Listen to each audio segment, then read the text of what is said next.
My name is Ethan Taylor. I used to believe love and happiness were life's natural course, something inevitable, something earned. That belief shattered exactly 1 week before my wedding.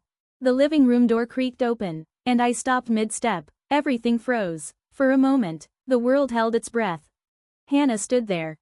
My fiancée, dressed in a sleek black cocktail dress, pearls glinting against her neck, sheer stockings clinging to her legs, high heels tapping faintly on the floor. She looked stunning, unrecognizably so. But something was off. Her eyes didn't meet mine. They weren't warm like they usually were. No sparkle, no affection, just avoidance, a distant chill, and I felt it immediately, like a cold blade gently pressing against my chest. Hannah, what's wrong? I stepped in, offering a smile, reaching for the hug that once came naturally. She shifted away. Her voice was low, unsteady. I didn't expect you home so early. What's going on? I kissed her cheek gently. I just wanted to surprise you. Thought we could start packing for the honeymoon. Ah, right. Her gaze dropped to the floor. Her hands fidgeted. You surprised me. I looked at her, trying to hold on to the smile. Where are you going? Looking like that? Nowhere. Just out. I need some air. Out? I echoed, the doubt crawling into my chest. A hotel downtown, she said quietly. I'll be alone. Alone? A hotel? A week before our wedding? I stared at her, something inside me unraveling. You're going alone? She hesitated, then broke. I'm meeting a friend. There it was, that word, friend, said too slowly, said too softly. My heart sank. Who? No answer. I asked again, is it a man? She didn't look at me, her lips parted, but the words weren't ready. It's not like that, she finally said, voice trembling. You're misunderstanding. I tried to stay calm, but I could feel the anger swelling, rising fast. You're leaving, without telling me, days before our wedding, and I'm just supposed to be okay with this? I just need time to think. The way she said it, pleading, almost broken, only made it worse. Think? I said, barely containing the rage. You need time to think? Now? She didn't reply. My voice rose. Is he someone I know? A long pause. Her hands gripped the doorframe like she needed something to hold her up. Then she whispered it. Scott Parker. My world went silent. Scott Parker, my boss, my mentor, the man who toasted to our engagement just last month. That's Scott. You've got to be kidding me, I said, almost laughing from the shock. Scott? That bastard? Still, she said nothing, just stood there, like a statue carved from guilt and shame. You slept with him? I asked, the words tasting like acid. My boss? Her silence said enough. You don't deserve me, Hannah. The sentence sliced through the air, painful to say, more painful to believe. There's no wedding, not anymore.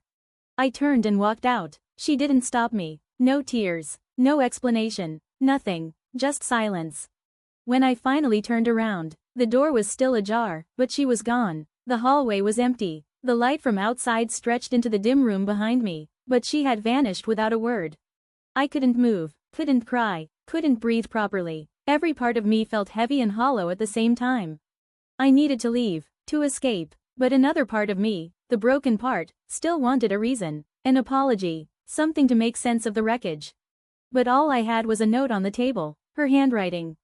Next week, I start a new chapter in my life, and I have to do this before. Before what? Before destroying mine? That sentence was all she left, that, and the name of the man who ruined everything. Scott Parker. It was too late, just one short sentence, but it felt like a wound slashing deep into my mind. What she called a new chapter was, in reality, nothing but betrayal.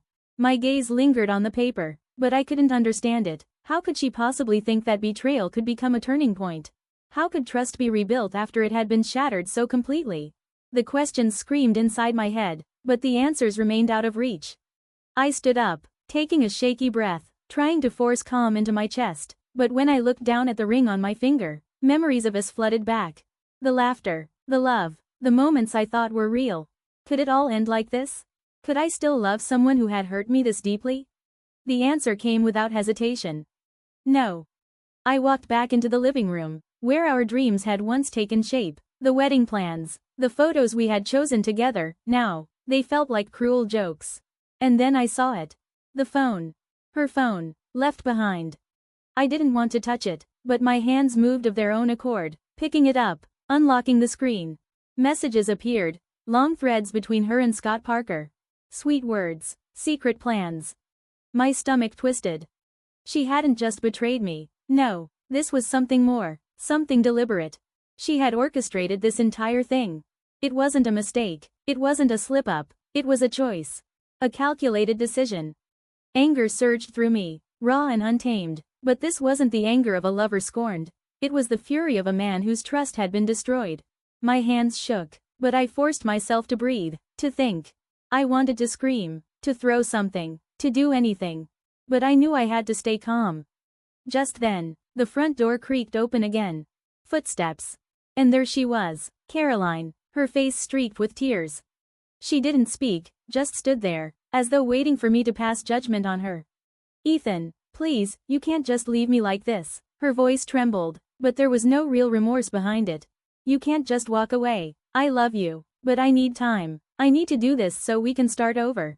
Start over? The words dripped with the kind of naivety that only someone who thought they could get away with everything would use. I couldn't stop the sarcasm. Start over? You've already ruined everything, Caroline. There's nothing left to save. She moved closer, but I took a step back. I wasn't going to play this game anymore. I know I was wrong, she said, voice desperate now, but I didn't know what else to do. I love you, but Scott said I had to do this, to prove that I have control over this relationship. I just wanted to be equal. The absurdity of it all made my head spin. Everything was wrong, from the meeting with Scott to the twisted excuses she gave me now. And now, standing in front of me, she was asking for my forgiveness. You think I'll understand this? You think I'll forgive you for all of this? My voice broke, and I could barely speak through the anger. This kind of betrayal can never be forgiven. I turned to leave. I couldn't stand to hear more. But then my phone buzzed. It was a message from an unknown number. We need to talk. Scott is dead. Those words hit me like a hammer. The world around me blurred, crumbling. Scott's death. I looked at Caroline, and in her eyes, I saw nothing but hollow disbelief. I can't believe it, I muttered, feeling the ground fall out beneath me. All of this, for one man, and now, we're faced with this, with tragedy. Caroline didn't answer. She just stood there, frozen, her body stiff, her expression blank. There was nothing more to say. The silence between us was deafening. I felt it, everything was over. This was the final blow. The betrayal, the lies, the death. It was all too much. I can't do anything anymore, I whispered, my voice faltering as I sank into the weight of everything that had happened. I felt like I had fallen into a bottomless pit, and the walls kept closing in. Caroline stepped closer, her hands trembling, her eyes brimming with unshed tears. Ethan, I don't know what to say. I don't want anyone to die because of this, but I can't live without clearing this up, without fixing what I broke.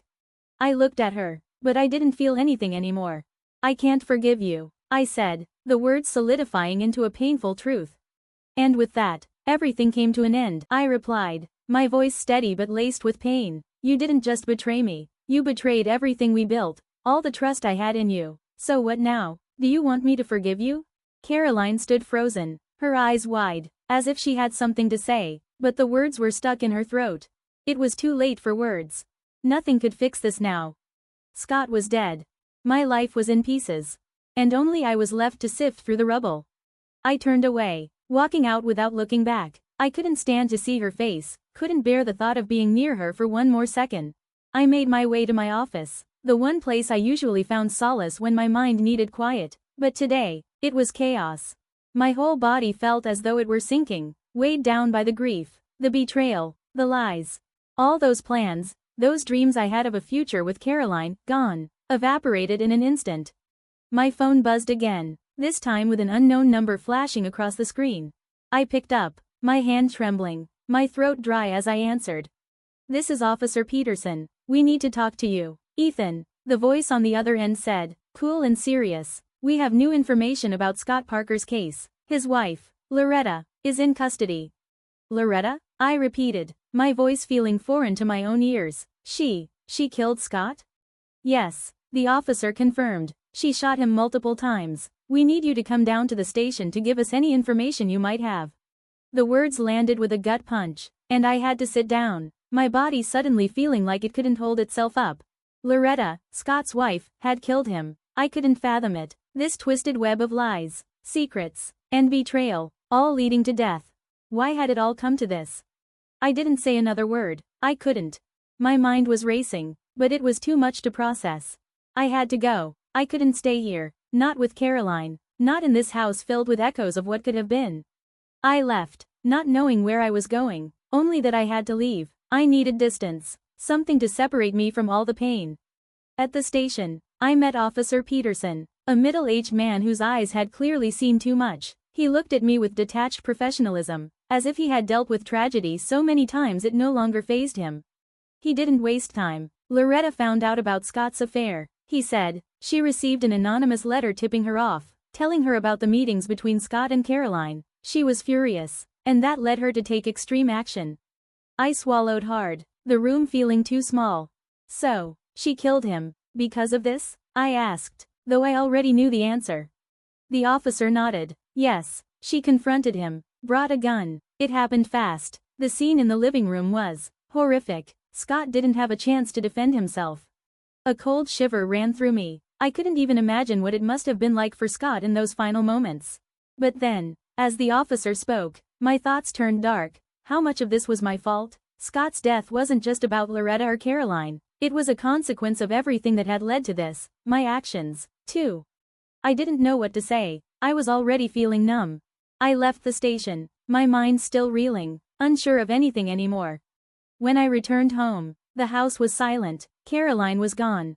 And I knew that part of me would never see her again. But in the midst of this wreckage, something shifted. I couldn't let myself be swallowed by this. I needed to keep moving forward.